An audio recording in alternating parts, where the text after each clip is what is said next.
ഒരു കാലത്ത് അറിവിന്റെ ഉറവിടമായ വേദങ്ങൾ ബ്രഹ്മാവിൽ നിന്ന് നഷ്ടപ്പെടുന്ന ഒരു ദുരിതമുണ്ടായി. ബ്രഹ്മാവ് വിശ്രമിച്ചിരുന്ന വേളയിൽ ഹയഗ്രീവൻ എന്ന ശക്തനായ അസുരൻ തന്റെ മായാശക്തിയാൽ വേദങ്ങൾ തട്ടിയെടുക്കുകയും അവയുമായി സമുദ്രത്തിന്റെ അടിയിൽ ഒളിക്കുകയും ചെയ്തു. വേദങ്ങൾ എന്നാൽ അറിവും ധർമ്മവും. ലോകം മുഴുവൻ അജ്ഞാനത്താൽ നിറഞ്ഞു. ബ്രഹ്മാവിന്റെ സൃഷ്ടികർമ്മങ്ങൾ പോലും നിലച്ചുപോയി. ധർമ്മം ക്ഷയിച്ച് സർവ്വലോകവും അന്ധകാരത്തിലാണ്ടു. ലോകരക്ഷനായ മഹാവിഷ്ണു ഈ ദുരിതം കണ്ടറിഞ്ഞു. അതേസമയം ധർമ്മനിഷ്ഠനും മഹാനുമായ ഒരു രാജാവായിരുന്നു മനു. ഒരു ദിവസം രാവിലെ രാജാവ് തന്റെ പതിവ് അനുസരിച്ച് നദിയിൽ സ്നാനം ചെയ്യുന്നതിനിടയിൽ ആ സമയം നദിയിൽ നിന്നൊരു കുഞ്ഞു മീൻ രാജാവിന്റെ കൈകളിൽ അകപ്പെട്ടു. ആ കുഞ്ഞു മീൻ രാജാവിനോട് സംസാരിച്ചു. രാജാവേ, എന്നെ ഈ നദിയിലേക്ക് തിരികെ വിടരുത്. ഈ ജലത്തിൽ എന്നേക്കാൾ വലിയ മീനുകളുണ്ട്. അവ എന്നെ ഭക്ഷിക്കും. ഭയത്തിൽ നിന്ന് എന്നെ രക്ഷിക്കണം. രാജാവിന് അത്ഭുതവും ഒപ്പം സഹതാപവും തോന്നി. തുടർന്ന് അദ്ദേഹം ആ കുഞ്ഞു മത്സ്യത്തെ തന്റെ കമണ്ടുവിലാക്കി കൊട്ടാരത്തിലേക്ക് മടങ്ങി. പിറ്റേന്ന് രാവിലെ രാജാവ് നോക്കുമ്പോൾ കമണ്ടുവിലെ ആ കുഞ്ഞു മത്സ്യം ആ കമണ്ടുവിലും ഒതുങ്ങാതെ വളർന്നു നിൽക്കുന്നു. രാജാവ് അതിനെ കൊട്ടാരത്തിലെ കുളത്തിലും പിന്നീട് കുളത്തിൽ ഒതുങ്ങാതെ വന്നപ്പോൾ പുഴയിലും നിക്ഷേപിച്ചു. എങ്കിലും മത്സ്യം വളർന്നു വലുതായിക്കൊണ്ടേയിരുന്നു. ഒടുവിൽ രാജാവ് ആ മത്സ്യത്തെ മഹാസമുദ്രത്തിൽ എത്തിച്ചു. എന്നാൽ സമുദ്രത്തിൽ നിക്ഷേപിച്ച ഉടൻ തന്നെ ആ മത്സ്യം സമുദ്രത്തിന്റെ പകുതിയോളം നിറഞ്ഞു നിൽക്കുന്ന അതിവിശാലമായ രൂപം കൈക്കൊണ്ടു. ആകാശത്തോളം ഉയർന്നു നിൽക്കുന്ന ആ മത്സ്യരൂപം കണ്ട് രാജാവ് അത്ഭുതപ്പെട്ടു. ഇതൊരു സാധാരണ മത്സ്യമല്ല, സാക്ഷാൽ ഭഗവാൻ നാരായണൻ തന്നെയാണ്. രാജാവ് കൈകൂപ്പി ഭക്തിയോടെ ഭഗവാനെ സ്തുതിച്ചു. തുടർന്ന് ആ മത്സ്യം ഭഗവാൻ വിഷ്ണുവായി മാറി, അതായത് മത്സ്യാവതാരം. എന്നിട്ട് പറഞ്ഞു, മനു,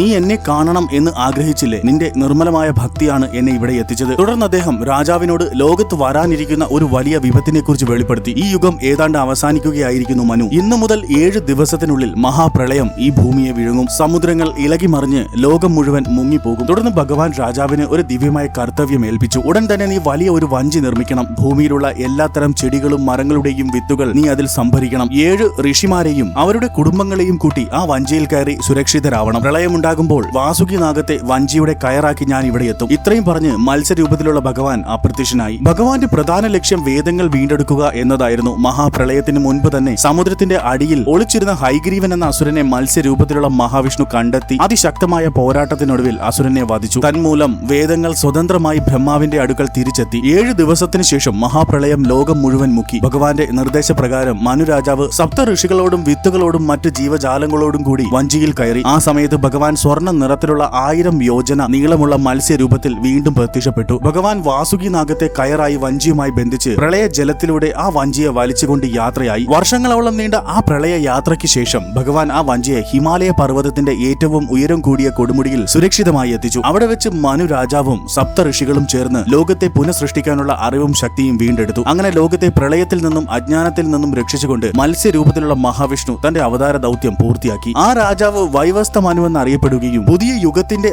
ആദ്യത്തെ രാജാവാകുകയും ചെയ്തു.